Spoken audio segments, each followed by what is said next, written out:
પરીબેન જય શ્રી કૃષ્ણ. પરીબેન તમારી સામે મૂળાક્ષરના ફ્લેશ કાર્ડ મૂકેલા છે. તમારે મને મૂળાક્ષર ઓળખી બતાવવાનો છે. જ કે છે બેટા? Very good. ન વેરી ગુડ. ગ વેરી ગુડ. મ સરસ. હવે તમારે શબ્દ બનાવવાનો છે. મગજ તમારી સામે મૂકો. પહેલાં ફ્લેશ કાર્ડ હટાવી દે જોઈએ. ઓકે, હવે મૂકો. મગજ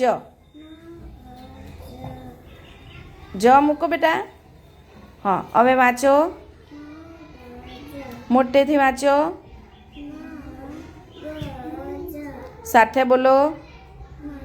મગજ. Very good, very nice. પરીબેનને અભિનંદન.